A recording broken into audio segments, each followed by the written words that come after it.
बिस्मिल्लाहिर्रहमानिर्रहीम। अस्सलाम वालेकुम डियर स्टूडेंट्स। अब हम डिस्कस करेंगे कि हम कार्टेशियन कोऑर्डिनेट को स्फेरिकल पोलर कोऑर्डिनेट में किस तरह कन्वर्ट कर सकते हैं। अब तक हमने क्वांटम मैकेनिक्स को डिस्कस किया है इन टर्म ऑफ कार्टेशियन कोऑर्डिनेट, यानी हमने 3 पार्टिकल की पोजीशन को लोकेट किया बाय यूजिंग कार्टेशियन कोऑर्डिनेट। पहले हमने पार्टिकल की पोजीशन डिस्कस की इन 1 डायमेंशनल बॉक्स, फिर हमने पार्टिकल की पोजीशन डिस्कस की इन 3 डायमेंशनल बॉक्स। लेकिन एक्चुअली हमारा पार्टिकल इलेक्ट्रॉन है जो कि स्फेरिकल शेल में मौजूद है। Electron is present in 3 dimensional space around nucleus, और ये जो 3 डायमेंशनल स्पेस है ये कार्टेशियन कोऑर्डिनेट में नहीं है, ये क्यूबिक शेप में नहीं है, ये स्फेरिकल शेप में है। इसलिए अब हम कार्टेशियन कोऑर्डिनेट को कन्वर्ट कर देंगे स्फेरिकल पोलर कोऑर्डिनेट्स में, और फिर हम श्रोडिंगर वेव इक्वेशन को स्फेरिकल पोलर कोऑर्डिनेट की टर्म में डिस्कस करेंगे। In Cartesian coordinate position of particle is described by x axis, y axis and z axis, while in spherical polar coordinates the position of particle is specified by r, theta and phi। जिस तरह Cartesian coordinate में 3 coordinates हैं, Cartesian system में 3 coordinates हैं x, y और z। इसी तरह spherical polar coordinate में किसी भी पार्टिकल की पोजीशन को हम r, थीटा और फाई से रिप्रेजेंट करेंगे। यहाँ पर ये r रिप्रेजेंट करता है distance of A particle from origin. Look at this diagram, ये ओरिजिन है, ये हमारा पार्टिकल यहाँ पर है। तो ओरिजिन से इस पार्टिकल का डिस्टेंस ये r है। अब चूंकि पार्टिकल स्फेरिकल शेल में है तो सिर्फ डिस्टेंस से उसकी पोजीशन का एग्जैक्ट पता नहीं चलेगा, क्योंकि ये डिस्टेंस r अगर यहाँ पर है तो हो सकता है पार्टिकल यहाँ पर हो, इस पोजीशन पर हो, तो ये डिस्टेंस भी तो r ही होगा। सिमिलरली हो सकता है पार्टिकल इसी डिस्टेंस r पर यहाँ पर कहीं मौजूद हो, यहाँ से यहाँ तक ये डिस्टेंस भी r ही बनता है, और हो सकता है ये पार्टिकल r डिस्टेंस पर यहाँ पर कहीं प्रेजेंट हो। तो जस्ट ओरिजिन से डिस्टेंस हमें कंप्लीट इंफॉर्मेशन नहीं देता कि हमारा पार्टिकल कहाँ पर है। एक दूसरी चीज़ जो हमें चाहिए है, second factor, that is theta. अब ये 3 कोऑर्डिनेट्स हैं x, y और z। z एक्सिस के साथ ये r ने जितना एंगल बनाया हुआ है, ये angle it is called theta.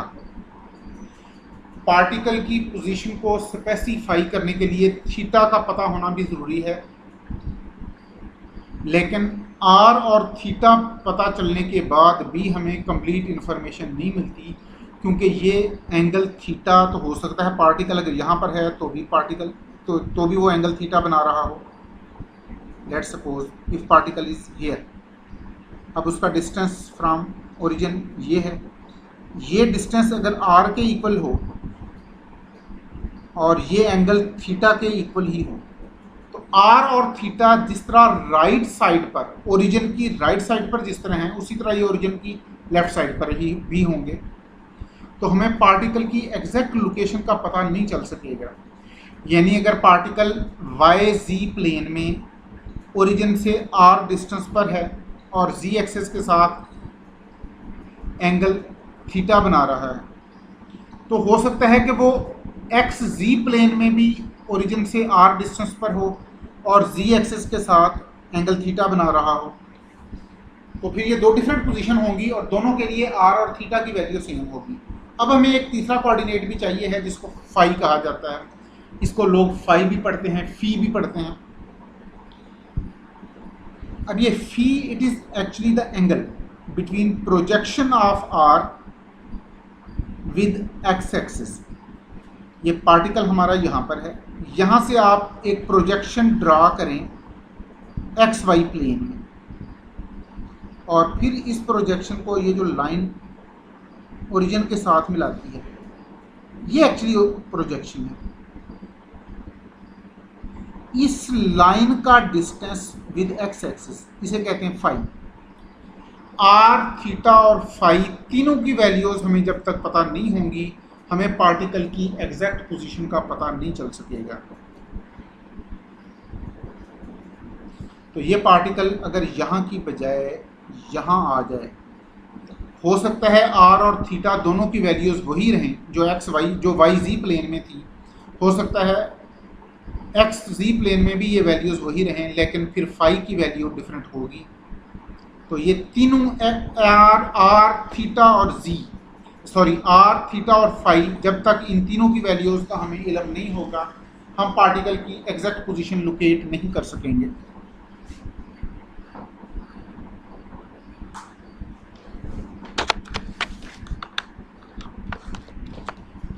अब इसी डायग्राम को एक और तरह से देखें।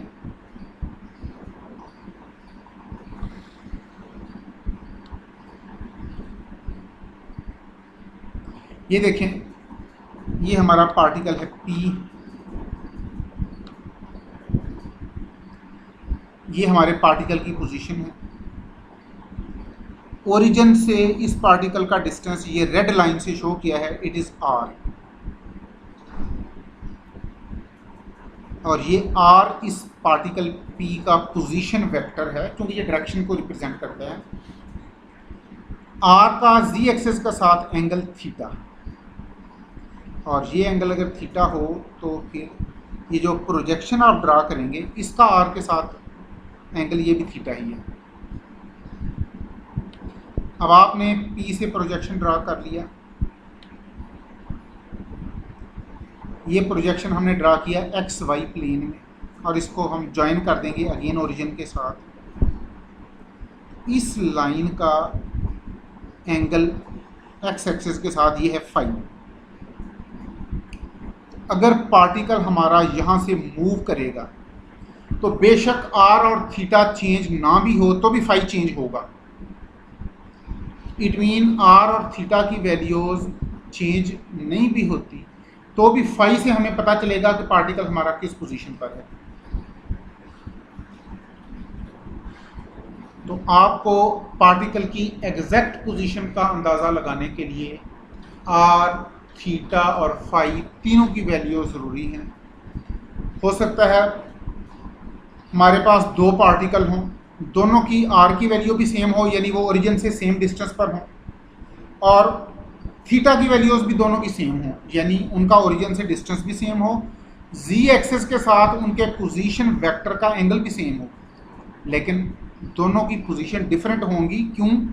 कि उनका फाई डिफरेंट होगा। अब हम एक्स वाई जी को आर, थीटा और फाई में कैसे कन्वर्ट कर सकते हैं, ये हमारा क्वेश्चन है, और आज का हमारा शॉर्ट लेक्चर इसी को एड्रेस करेगा। ये यहाँ पर लिखा हुआ है कि z is equal to r cos theta, x is equal to r sine theta cos phi, and y is equal to r sine theta sine phi. लेकिन ये वैल्यूज आई कैसे हैं ये हम देखेंगे इस डायग्राम में। अनदर डायग्राम, ये हमारा पार्टिकल P है जो ओरिजिन से r डिस्टेंस पर है। तो ये r जो ब्लू लाइन है ये इसका पोजीशन वेक्टर है। इस पोजीशन वेक्टर का z के साथ एंगल है थीटा। तो हमें r की वैल्यू पता चल जाए तो हमें ये पता चल जाएगा कि हमारा पार्टिकल ओरिजिन से कितने डिस्टेंस पर है। लेकिन ये डिस्टेंस एक्स वाई प्लेन में है या वाई जी प्लेन में है या एक्स जी प्लेन में है, ये पता नहीं चलेगा। r की वैल्यू से जस्ट हमें ये पता चलेगा कि हमारा पार्टिकल ओरिजिन से कितने डिस्टेंस पर है, लेकिन वो किस तरफ है ये नहीं पता चल सकेगा। लेट्स सपोज r की वैल्यू है 10 नैनोमीटर, तो इसका मतलब है हमारा पार्टिकल ओरिजिन से 10 नैनोमीटर के डिस्टेंस पर है, लेकिन ये 10 नैनोमीटर का डिस्टेंस ओरिजिन से वाई जी प्लेन में है, तो फिर तो पार्टिकल यहाँ पर है। अगर हमारा पार्टिकल एक्स जी प्लेन में हुआ तो फिर वो इस डायरेक्शन में यहाँ पर कहीं होगा, और अगर हमारा पार्टिकल ओरिजिन से आर डिस्टेंस पर एक्स वाई प्लेन में है तो फिर वो यहाँ कहीं होगा। तो इट मीन कि आर की वैल्यू का पता चलने से जस्ट इतना पता चलेगा कि पार्टिकल ओरिजिन से कितने डिस्टेंस पर है, लेकिन वो किस डायरेक्शन में है ये नहीं पता चलेगा। अब डायरेक्शन के लिए हमें थीटा की वैल्यू भी चाहिए है ताकि हमें पता चले कि इस पोजीशन वेक्टर ने जी एक्सेस के साथ कितना एंगल बनाया हुआ है। थीटा का वैल्यू पता चलने से हम पार्टिकल की पोजीशन को 66.66% लोकेट कर लेंगे। अगर हमें सिर्फ आर का इल्म है तो हमें पार्टिकल की पोजीशन के बारे में 33.33% इंफॉर्मेशन मिल जाएंगी। और अगर हमें आर के साथ थीटा की वैल्यू भी पता चल जाए तो फिर हमें पार्टिकल की पोजीशन के बारे में 66.66666% इंफॉर्मेशन मिल जाएंगी। और अगर हमें आर और थीटा के साथ फाई का भी पता चल जाए तो फिर 100% हम पार्टिकल की पोजीशन को लोकेट कर लेंगे। अब ये फाई क्या चीज़ है, आप यहाँ से एक प्रोजेक्शन ड्रा करें एक्स वाई प्लेन में। तो जब ये हमारा वर्टिकल हमारी लाइन जिसको ग्रीन लाइन से हमने रिप्रेजेंट किया, ये जब वाई एक्स वाई प्लेन को टच कर जाए तो जिस पॉइंट पे ये टच करे उस पॉइंट को आप ओरिजिन के साथ मिला दें। ये जो ग्रीन लाइन है इसको कहेंगे a, this line is called a. और ये जो पी का जी एक्सिस पर जो प्रोजेक्शन है इसको भी ए कहेंगे क्योंकि इनकी लेंथ सेम है। ये पॉइंट पी से पॉइंट एन तक जो डिस्टेंस है ये उतना ही है जितना पॉइंट एम से पॉइंट ओ का डिस्टेंस है, इसलिए दोनों को ए से रिप्रेजेंट किया है। तो ओरिजिन ओ है, ओरिजिन से पार्टिकल की पोजीशन तक का डिस्टेंस ये आर है। तो ये लाइन हो गई ओ पी। इस ओ पी को हम रिप्रेजेंट करेंगे आर से। और पी से अगर आप जी एक्सिस पर प्रोजेक्शन ड्रा करें तो ये जी एक्सिस को इंटरसेक्ट करेगा पॉइंट एन पर। ये ओ से एन ये डिस्टेंस कहलाएगा जी, और ओ से यहाँ तक वाई एक्सिस पर ये डिस्टेंस कहलाएगा वाई। और ये जो डिस्टेंस है ई से एम ये भी वाई है। ये पॉइंट एम यहाँ से यहाँ तक ये डिस्टेंस वाई है और ये डिस्टेंस ए है और ये डिस्टेंस आर है, ये डिस्टेंस वाई है, ये डिस्टेंस जी है और ये डिस्टेंस है एक्स। अब गौर से देखें तो हमारे पास दो ट्राई हैं। एक ये ट्राइंगल है ओ पी एन, इस ट्राइंगल का एंगल है थीटा। और दूसरी ये ट्राइंगल है ओ एम ई। दो ट्राइंगल हैं इस वक्त हमारे पास, ओ पी एन जिस पे एंगल है थीटा, और दूसरी ट्राइंगल है ओ एम एन, इसका एंगल है phi, that is also called phi. अब देखें O P is equal to r, ये देखें ये O P that is equal to r, और O M is equal to a, ये O M is equal to a. O P ये length है r और ओ एम से ये लेंथ है a. O N that is equal to z, this O N it is equal to G. Now for triangle O P N, ये हमारे पास triangle है O P N, this triangle is O P N. ये angle हमने triangle यहाँ पर दोबारा बना ली, ये ओ पी एन है।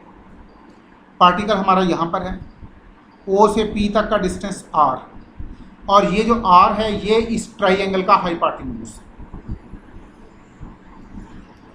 ये जो ओ एन है ये इस ट्राइंगल की बेस है और एंगल से अपोजिट होता है परपेंडिकुलर, तो ये एन पी ये ये इसका परपेंडिकुलर है। ट्राइगोनोमेट्री का रूल कहता है कि base over hypotenuse is equal to cos theta.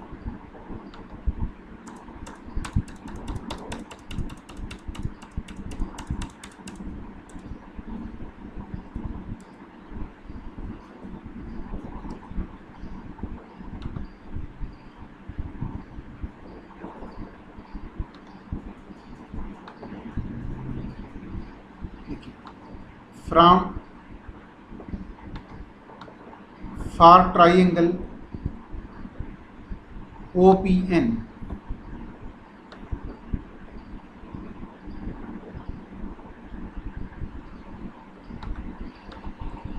Triangle OPN के according cos theta is equal to base over hypotenuse, और यहाँ पर बेस से हम बेस को रिप्रेजेंट करते हैं जी से, और हाइपाटिन्यूस को रिप्रेजेंट कर रहे हैं आर से।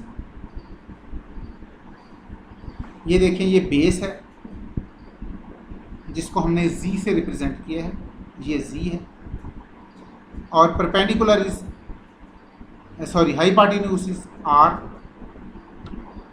तो cos theta is equal to z over are.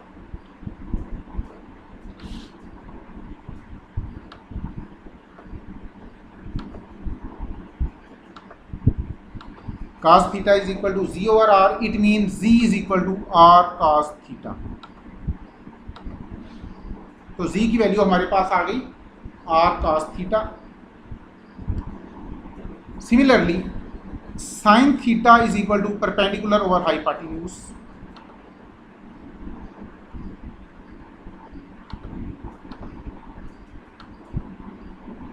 ये देखें, इस ट्राइंगल में ये परपेंडिकुलर है, और इस परपेंडिकुलर को हमने ए से, ये वैल्यू ए के इक्वल है, दिस इज ए, और हाइपाटिन्यूस है r. It mean a over r is equal to sine theta. ये देखें, इस ट्राइंगल में ये ए है, ये परपेंडिकुलर है इस ट्राइंगल का, और ये आर इसका हाइपाटिन्यूस है। तो a over r is equal to sine theta. It mean a is equal to r sine theta. ये दो बड़ी इंपॉर्टेंट इक्वेशंस हैं।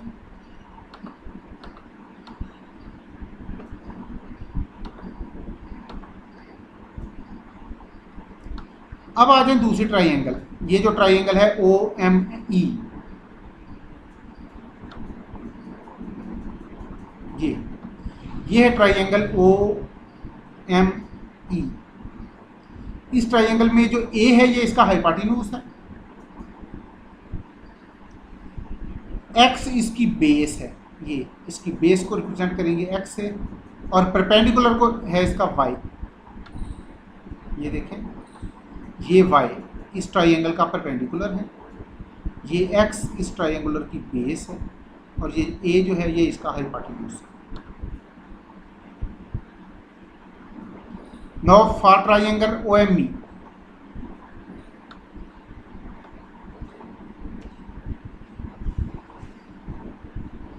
वहां पर एंगल थीटा था, तो हम बार बार साइन थीटा cos थीटा कह रहे थे। अब इस ट्राइंगल में एंगल है फाई या फी। नाउ अब हम फाई की बात करेंगे। तो साइन थीटा यहाँ पर था परपेंडिकुलर ओवर हाइपाटिन्यूस, और यहाँ पर sine phi is perpendicular over hypotenuse, और परपेंडिकुलर को रिप्रेजेंट किया है वाई से, हाइपाटिन्यूस को रिप्रेजेंट किया है ए से। It mean sine phi is equal to y over ए।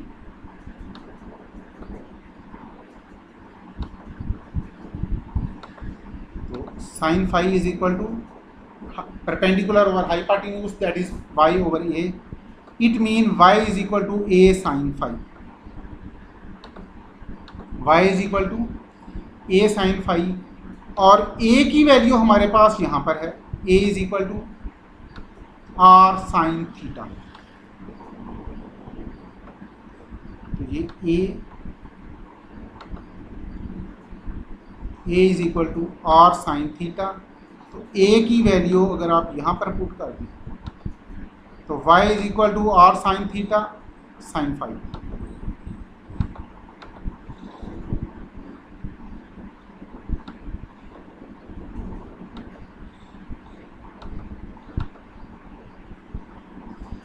अब हमारे पास z is equal to r cos theta, y is equal to r sine theta sine phi. अब आ जाएं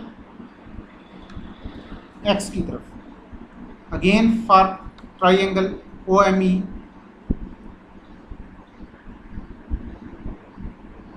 cos phi is equal to base over hypotenuse, और triangle OME में हमने base को रिप्रेजेंट किया हुआ है x से। ये देखिए, ये बेस है और इसको हमने रिप्रेजेंट किया है x से। तो बेस ओवर हाइपोटेन्यूज यानी कि एक्स ओवर ए,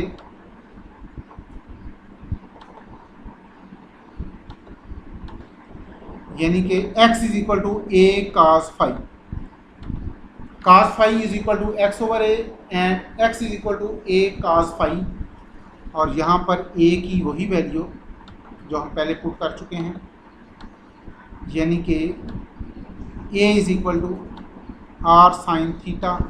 तो a की ये वैल्यू हम यहाँ पुट करेंगे, it will become r sine theta cos five.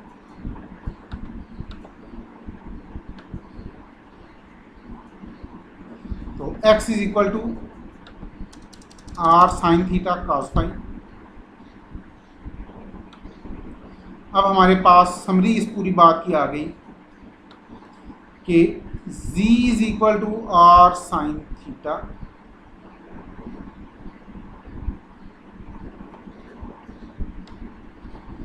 z is equal to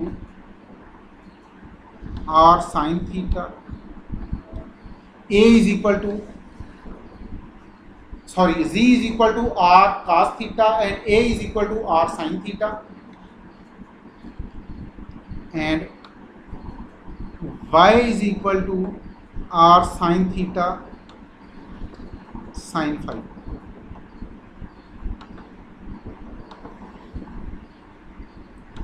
and x is equal to r sin theta cos phi।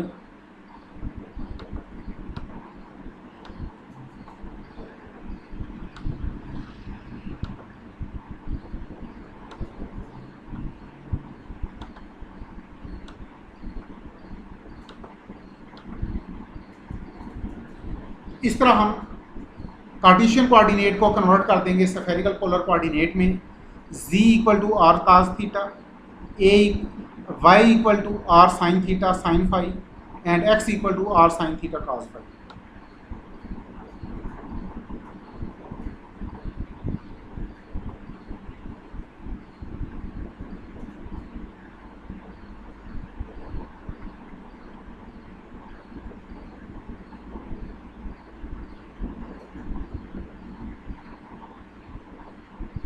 तो डियर स्टूडेंट्स, नेक्स्ट इंशाल्लाह हम श्रोडिंगर वेव इक्वेशन को discuss करेंगे in term of spherical polar coordinate. अपना ख्याल रखिएगा, अल्लाह आपका हामी नासर हो। थैंक यू वेरी मच, अल्लाह हाफिज़।